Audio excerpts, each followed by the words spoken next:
¿Alguna vez has oído hablar de las meninas de Velázquez? ¿De las sexys gorditas de Rubens? ¿O la dramática luz de un Caravaggio?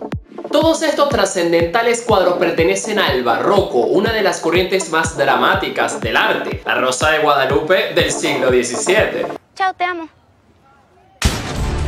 Así que prepárate, porque hoy nos iremos 400 años al pasado y conoceremos el impacto del barroco, así como sus pintores más importantes. Quiero salir en un cuadro de Velázquez. Mami, ¿por qué no me pinta a mí Velázquez? Pero para entender el barroco y todo su teatro, tenemos que conocer, por supuesto, el ambiente de donde surgió. Una época tan dramática como cualquiera de sus cuadros. El barroco nace allá por los años 1600... esa vaina. En Europa, que en ese momento la estaba pasando muy pero que muy mal. El Renacimiento llegaba a su final y la iglesia volvió más corrupta que nunca. En ese momento el papado estaba construyendo la Basílica de San Pedro en Roma y necesitaba dinero como fuese. Y a este pana se le ocurrió la brillante idea de verga, vamos a vender indulgencia. O sea, tipo, págame y yo te perdono el pecadito ese que cometiste, no importa cuál fuese. Que si te tocaste son 100, que si mataste a un tipo, bueno, dame 500. Y así, y con esto se forraron, o sea, la iglesia y sus vainas. Esta viveza, unida a otras razones un poco más teológicas, produjo el desagrado de muchos miembros de la iglesia, incluido este pana, Martín Lutero, que después de publicar sus 95 tesis, 95 razones de por qué la iglesia la estaba cagando, inicia la llamada Reforma Protestante, un cisma, una división de la iglesia cristiana que no solo los afectó a ellos, sino a toda Europa. Generó una infinidad de conflictos, guerras y peos que puedes ver en más de un cuadro barroco. La iglesia no se quedó callada y respondió con la Contrarreforma, una serie de medidas para purificar la religión y frenar un poco el avance protestante, en el cual el arte jugó un papel fundamental. ¿Por qué crees que las iglesias de la época son tan recargadas y llenas de oro? Los católicos empezaron a usar el arte como propaganda política para asombrar y reflejar todo el poder de Dios y que también te relaciones con él. Y es justo en pleno centro católico, en Italia, donde nace este movimiento artístico, que más adelante sería conocido como el barroco. Un movimiento teatral de mucha luz y exageración con un solo fin: conmoverte, inspirar devoción por estos temas religiosos. Que no te metas a protestante. Pero más adelante, con su expansión por toda Europa, se crearían estilos cada vez más particulares, sobre todo en países protestantes donde no se le da tanto culto a las imágenes. Y todo comenzó con este pana, uno de sus primeros exponentes y el chico malo del barroco, Michelangelo Merisi, mejor conocido como Caravaggio. Él tomó el nombre del pueblo donde nació, como hizo Leonardo da Vinci. Sí, Leonardo es da Vinci. Caravaggio nació cerca de Milán en 1571, donde después de recibir una educación básica como pintor, se muda a Roma, donde se dedicaría principalmente a dos cosas: pintar cuadros arrechísimos y joder a la gente. Y es que Caravaggio era todo un personaje, se la pasaba en lugares raros, con malas juntas, metiéndose en peos, peleas. Cuentan que amenazó a un mesero con su espada, que golpeó a un policía y otras cositas peores que te contaré más adelante. Lo más arrecho es que él usaba mucho este tipo de gente marginal como modelos en sus cuadros religiosos. Las prostitutas hacían de vírgenes, los vagabundos hacían de santos. Él desacralizaba la pintura religiosa. Y eso es bastante cool, ya que genera empatía. A él no le interesaba embellecer nada. Pintaba las cosas como eran. Y eso también lo podemos ver en sus bodegones, con frutas manchadas, con huecos, o en sus retratos de cuando estaba enfermo. Obviamente muchísimos de ellos eran rechazados por la iglesia, ya que no respetaba el decoro que instauraron en la Contrarreforma, que Caravaggio se lo pasaba por el forro del... Pero la calidad de Caravaggio valía la pena. Su pintura era el siguiente paso en la historia. Él innovó trayendo el movimiento a las obras. Vacila que antes, en el Renacimiento, las figuras se representaban muy estáticas, serenas, antes de la acción, como el David de Miguel Ángel. Y ahora tú ves el David de Caravaggio y es otro tema completamente distinto. Ya está en plena faena. Mucho más dramático, ¿verdad? Como le gustaba a la iglesia. Pero lo más impactante, la esencia del arte barroco, es el manejo de la luz, tan marcada, muchas veces diagonal, resaltaba las formas a través de las sombras. Este estilo se llamaría tenebrismo e influiría muchísimo en todos los pintores que veremos hoy. Uno de mis cuadros favoritos de Caravaggio es La Vocación de San Mateo, que representa cuando Mateo, un recaudador de impuestos, como podrás notar por la moneda de su gorro, es llamado por Cristo para ser apóstol. Fíjate cómo Caravaggio guía tu mirada con la luz diagonal que sale de atrás de Cristo e ilumina a Mateo, el elegido, que no está extasiado sino incrédulo, naturalmente. ¿Cómo reaccionarías tú? La escena toma lugar en un vulgar telonio, el lugar donde se recaudaban impuestos, y todo es muy normal para que la gente se relacione con esto.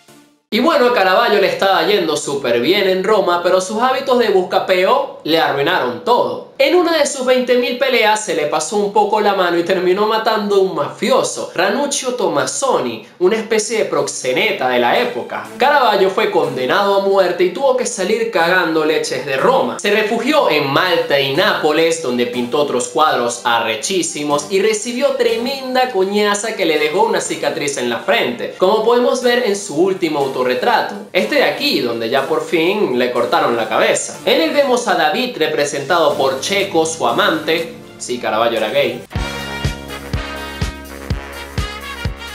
¿Tienes algún problema con eso?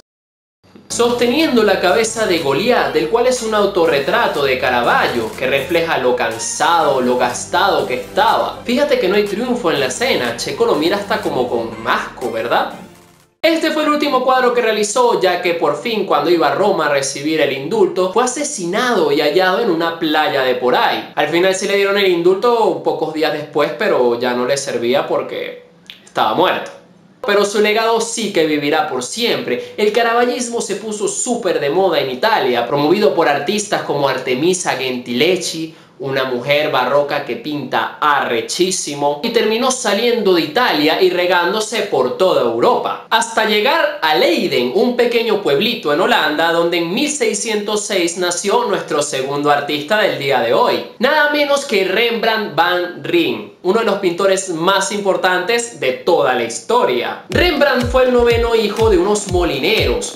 Sí, ahí no había condones, y siempre estuvo muy ligado a la pintura. Su maestro Peter Lassmann, un pintor que había viajado a Italia, conocía la obra de Caravaggio, le terminó pasando esa influencia a Rembrandt, que con solo 18 años ya monta su primer taller y se dedicaría a hacer dibujos, pinturas religiosas, demasiadas para ser un país protestante, la verdad, y sobre todo retratos que le quedarían arrechísimos. Su fama llegaría a Ámsterdam, una ciudad súper pudiente donde la burguesía clamaba retratos, y ahí la reventaría como nunca. Su manejo de la luz era perfecto y sabía captar no solo los estados de ánimo, sino la personalidad de los retratados, innovando muchísimo en un género un poco más complejo, los retratos de grupo. Vacila que antes estos eran como muy señoriales, muy rígidos, tipo ponte ahí para la foto, ellos se ponían y el otro venía y los pintaba. En cambio Rembrandt le da un nuevo toque, más dinámico, como si los retratara en plena acción. Caravaggio estaría orgulloso. Él se estrenaría en este género con la lección de anatomía del Dr. Tull, un encargo del gremio de cirujanos. En él vemos a un grupo de estudiantes asistiendo a una disección dirigida por este pana, el Dr. Tull. Vacila cómo están en distintas posiciones, disgregados pero a la vez unidos en composición, fascinados con el brazo de este criminal cuyos cadáveres eran usados para las disecciones. Y ahora compáralo con este cuadro del mismo tema. Son completamente distintos, ¿verdad? Yo prefiero el de Rembrandt. Y después de este, encantados con el cuadro, el gremio de los milicianos le pidió otro encargo, que generaría el cuadro más famoso de toda su carrera, la Ronda de Noche, donde solo encontramos caos, desorden, que está a punto de ser aplacado por la compañía militar del capitán Crook y su teniente, que llegaron para poner orden en todo ese peo. Pero no es de noche, porque se llama Ronda de Noche. Pues resulta que cuando encontraron este cuadro estaba tan gastado, tan opaco, que creían que era una escena nocturna, pero más adelante cuando lo limpiaron y lo restauraron se dieron cuenta que era de día, pero igual el nombre se quedó. Creo que Ronda Diurna no es tan pegajoso. Y la verdad que este cuadro ha tenido muy mala suerte. Primero fue recortado para que entrara en el lugar donde lo iban a colgar, se perdió gran cantidad de material, un loco lo apuñaló en el 75, le echaron ácido en los 80, verga, marico, ¿por qué? Pero ya está sanito y lo puedes ver en Ámsterdam. por favor no le hagas nada. Y al igual que este cuadro, Rembrandt también empezó a tener muy mala suerte por el resto de su vida. Él era, digamos, como un shopaholic, era muy derrochador. Toda la plata que le entraba se la gastaba comprando huevonadas, antigüedades, fósiles, vainas raras. Y era tan pilas que en las subastas él era el primero a empujar con unas sumas altísimas que hacían que los demás perdieran el interés. Y al final él se tenía que comprar sus propios cuadros. No era un tipo de finanzas. Su esposa Saskia murió el mismo año del cuadro. De hecho, se cree que la niña de la ronda de noche es un homenaje a ella, así como fantasmal. Y al morir, Rembrandt empezó a salir con la niñera, pero al no poder casarse con ella bajo pena de perder el dote de su esposa, ella se volvió loca y terminaron internándola en un psiquiátrico, que al final pagó Rembrandt. Mala leche. Y encima de todo esto, la cerecita sobre el pastel es que los gustos empezaron a cambiar. Ahora sus clientes querían paisajes detallados y minuciosos que no cuadraban con la gruesa pincelada de Rembrandt. Esto hizo que las ventas bajaran muchísimo y junto a sus excelentes decisiones financieras, Rembrandt terminó en la bancarrota. Pero aún así la calidad de su trabajo nunca desmejoró. Él empezó a vender grabados, aguafuertes, que son como unos estampados, y los últimos años de su vida haría lo que muchos consideran su mejor producción, sus autorretratos. En ellos vemos a un Rembrandt gastado que la vida ha tratado bastante mal. Si juntamos estos con sus primeros autorretratos, tenemos el resumen de un pintor magistral, una leyenda del arte neerlandés. Otro maestro holandés con unas vibras más chiles, por supuesto, Johannes Vermeer, uno de los artistas más serenos del barroco y un pintor con muchísimos secretos. A él se le atribuye la joven de la perla, la Mona Lisa holandesa, que refleja todo el tenebrismo y las luces del barroco, pero sin ninguna exageración, sino más bien intimidad y como cierto silencio, ¿verdad? Donde este pendiente de perlas juega un papel fundamental. Fíjate que de él sale todo lo demás. Es el centro de la composición, el punto focal se le llama. Basilek usa una técnica muy interesante que consistía en clavar una aguja en este punto focal y después con hilos trazar la perspectiva del cuadro. Qué interesante, ¿no? Y no solo eso, el realismo de Vermeer es tan impresionante que se cree que utilizaba una cámara oscura para sus obras. Estas son una especie de caja cerrada con un agujero donde la luz entra y a través de lentes se obtenía una imagen del exterior proyectada sobre el lienzo, que después él iba y pintaba. De esta forma se obtenían proporciones casi perfectas. Pero claro, él después venía y le daba su toque personal, el pontillé, una especie de puntillismo selectivo que hacía brillar ciertas zonas del cuadro, como reflejos del sol, y la verdad que es una belleza. De esta forma pintó apenas 35 cuadros conocidos con serenos paisajes de Delft, su pueblo natal, retratos y momentos de la vida cotidiana. Era un tipo tranquilo, sin pretensiones, que le gustaba pintar, no como el que viene ahorita. Sí, señor, el drama en su máxima expresión, el pintor más billetúo y la envidia de todo el mundo, incluido yo, la verdad, fue Peter Paul Rubens. Sí, el de las gorditas. Rubens nació en Siegen, actual Alemania, en 1577 y desde siempre fue un crack, el amo. Al terminar la escuela ya sabía 5 idiomas, se expresaba con perfecta soltura, era todo un caballero. O sea, esconde a tu novia porque Rubens te la va a quitar. Estas habilidades no se desperdiciaron ya que trabajaba como paje, como asistente de una condesa, y al interesarse en la pintura estudiaría con los mejores maestros de Amberes, hasta fundar su propia producción. Gracias a su maestro, Rubens se lanza a su primer viaje a Italia, donde conocería a los maestros de Venecia como Tintoretto y Tiziano, de los cuales tomaría muchísima influencia, sobre todo en el uso del color. Y por supuesto iría a Roma, conocería las obras de Caravaggio. De hecho llegó a adquirir esta que está aquí, una de mis favoritas. Y allí en Italia Rubens conoció al duque de Mantua, un tipo muy interesado en el arte que vio en Rubens no solo un pintor talentoso, sino un agente diplomático. Rubens serviría en esta casa por 9 años y haría un viaje muy importante del que ya te hablaré un poquito más adelante. Gracias a estas visitas a Italia y nuevas influencias, Rubens empezó a desarrollar el dinamismo en sus obras, llevando el drama a niveles astrológicos. Él es por mucho el más exagerado de todos los pintores de hoy. Y si no me crees, vacila esta serie de 24 cuadros que le encargó María de Medici sobre su vida, que a pesar de ser bastante sosa y aburrida, Rubens la pintó como si fuera un video de Avicii.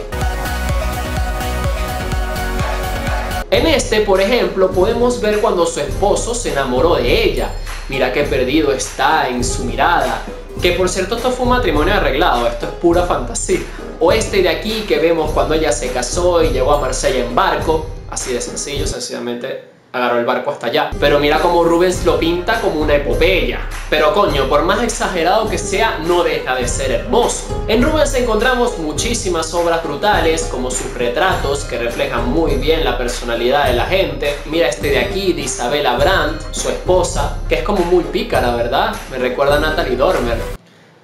Qué bella es esa mujer. U otros más religiosos, como este, Descenso de la Cruz, que tiene una composición diagonal muy interesante cargada de dinamismo, en la que un grupo de personas se aglomera bajando a Cristo de la cruz. Y eso es algo muy común en sus obras, ver masas gigantescas de gente y cosas que saltan hacia ti. Es bastante recargado, por algo el barroco se llama así. Vacila que en Portugal se le dice barroco a las perlas con formas irregulares, y era un término despectivo para referirse a las artes exageradas, recargadas, como las de Rubens. Pobrecito Rubens. Y es que a diferencia del pobre Rembrandt, a Rubens siempre le fue del carajo. Tenía dinero, fama, una casota, se le murió la esposa, pero no importa, se volvió a casar, no se perdió nada. Y vacila que no tenía un taller, sino una fábrica de hacer pinturas. Rubens tenía a su cargo a más de 100 ayudantes, incluidos los mejores pintores de la zona, a los que les decía: mira marico, quiero un cuadro así, asado, quiero un águila acá, unos querubines allá, échale bolas y me llamas.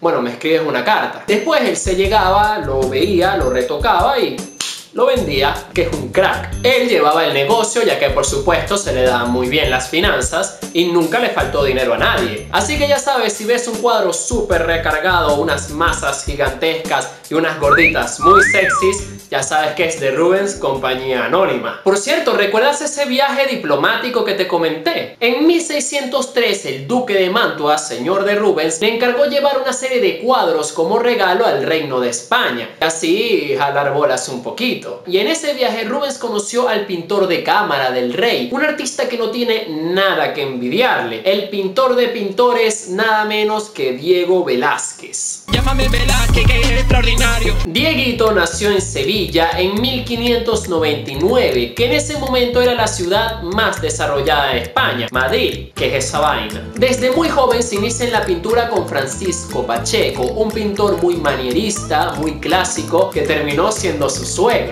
Las primeras obras de Velázquez son un tripeo, es como un popurrí. Hay bodegones, retratos, escenas religiosas, todo en un mismo sitio y con esas sombras tan brutales características del barroco. Y fíjate que sus escenas religiosas están relegadas con un segundo plano, generalmente cuadros dentro del cuadro. Este tipo de Inception sería muy común en toda su obra. Pero bueno, aunque Sevilla era brutal, los reyes estaban en Madrid, lugar del que ya se oía del talento de Velázquez. Y gracias a las influencias de su maestro y el conde duque de Olivares, que también creció en Sevilla y entre ellos no se pisan la manguera, Velázquez se traslada a Madrid para retratar nada menos que al rey Felipe IV. Al rey le encantó tanto este retrato que sin perder tiempo nombró a Velázquez pintor de cámara, con tan solo 24 años. Joder, yo tengo 24 años. ¿Qué he hecho con mi vida? Y no solo eso, Velázquez también era el encargado de muchas tareas administrativas del rey, como decoraciones, vestimenta, y también fue el encargado de recibir a Rubens con sus regalos. Y se llevarían súper bien. Gracias a Rubens, Velázquez incursionó en un tema que no había explorado antes, la mitología, y se estrenó con este cuadro, El triunfo de Baco, conocido como Los borrachos. En él, Baco bendice con una corona de laurel a esta cuerda de borrachos, todos kurdos. Mírale la cara a este, ¿no te da como risa? Y más adelante, cuando viajó a Italia y conoció la obra de Miguel Ángel y Rafael, los desnudos llegarían a sus cuadros. Y mucho más dramáticos, vacila este de aquí, La fragua de Vulcano, en la que Apolo le dice a Vulcano que su esposa Venus le está montando cachos con Marte. Y para colmo, él estaba forjando su armadura. Ay, Vladimir, te van a matar coñazo. Mira la cara de tensión de Vulcano y la incomodidad de todos los presentes. Velázquez transmite muy bien esas sensaciones. Esta habilidad para reflejar emociones la llevó a sus retratos, volviéndose muy popular por ellos, tanto así que hasta retrató al mismísimo Papa. Ni Rubens, pues. A él lo encontramos súper digno sosteniendo una hoja de papel con la firma de Velázquez. Qué bonita forma de firmar, ¿verdad? Pero él no se reservaba solo a grandes personajes. Tienes que ver los retratos que le hacían los marginados de la corte, como los bufones o los enanos, que aunque solo cumplían funciones de entretenimiento, Velázquez los retrataba igualito que al Papa. Este de aquí me encanta. Mira qué sonrisa tan enigmática. Se está riendo con dolor, con burla, sarcasmo. ¿Qué crees tú? Sin embargo, Velázquez va más allá de los retratos, también le metió a la pintura histórica, como vemos en esta obra maestra, la rendición de Breda, o mejor conocida como Las Lanzas, que representa uno de los muchos conflictos que tenía España con los Países Bajos. En él apreciamos una rendición muy digna, donde Spinola, el vencedor de España, no deja que se arrodille su contrincante al darle las llaves de la ciudad. Pero fíjate que los estragos de la guerra al fondo, las caras de los personajes y hasta las lanzas, muchas dobladas, te dan a entender que la lucha no fue fácil. Pero no podemos hablar de Velázquez sin mencionar esa joya del Prado, considerada por muchos no solo la mejor pintura de Velázquez, sino de toda la historia. La familia de Carlos IV, mejor conocida como Las Meninas. Un retrato de grupo monumental de más de 3 metros de alto, donde vemos retratada a la familia real. ¿Y quieres saber por qué este cuadro es tan arrecho? Esta obra maestra toma lugar en una habitación del Alcázar de Madrid, donde Velázquez era el encargado de la decoración, y se nota ya que podemos reconocer dos cuadros: Apolo y Pan de Jacob Jordaens y Minerva y Aracne de, adivina, Rubens. Como siempre, Rubens en todos lados. Lo primero que vemos, ya que es por supuesto la más guapa, es la infanta Margarita, hija de Felipe IV con su sobrina, la reina Mariana, que al final se casaría con su tío Leopoldo I. Estos Targaryen y sus vainas. Vamos, que era una figura política muy importante, una pieza clave, por eso la vemos tan iluminada y sus vestidos el más bonito. Pero la infanta no está sola, se encuentra rodeada de sus asistentes, las meninas, que le ofrecen una bebida y una reverencia. Sí, estas dos de acá son las meninas, como tal, ellas dos. A su izquierda se encuentra Velázquez, nuestro pintor, demostrando la importancia de su papel en la alta sociedad. Y a la derecha vemos una vez más el entretenimiento del castillo, 2 enanos y un perro. Detrás de ello, medio en la oscuridad, se encuentra la encargada de las meninas y el guardadamas, que técnicamente se encargaba de que nadie les hablara.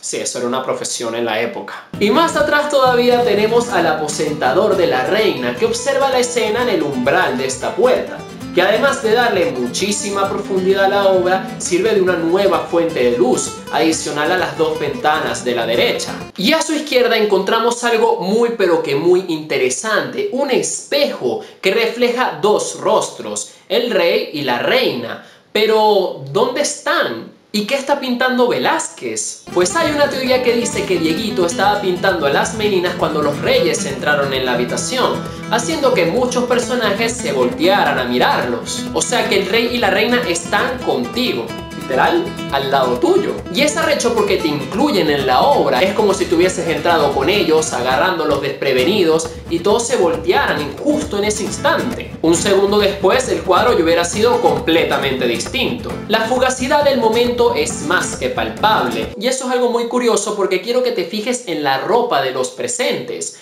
La forma como están pintadas, ¿no te recuerda un poco a los impresionistas? Velázquez se adelanta por 200 años a la aparición de esta corriente. Por algo Edouard Manet lo consideraba el mejor pintor de todos. No es que el barroco español se las trae. De este país también surgieron otros artistas arrechísimos como José de Rivera o Zurbarán, un pana de Velázquez cuyas escenas religiosas son de otro mundo. Y aunque el barroco declinó bastante, dándole lugar a nuevas tendencias, hay todavía muchos artistas que traen esta corriente a pleno siglo XXI, como este pana Roberto Ferri, que se lanza este tipo de pinturas tan brutales. Y es que el drama nunca va a pasar de moda, ¿verdad? ¿Y tú qué? ¿Te gustó el barroco? ¿Cuál es tu artista favorito de este periodo? Déjamelo en los comentarios. Muchas Muchas gracias por ver este video, espero que lo hayas disfrutado, que hayas aprendido algo nuevo. Si te gustó, ya sabes, me puedes ayudar compartiendo, comparte, suscríbete, coño. Muchas gracias de nuevo, espero verte muy pronto.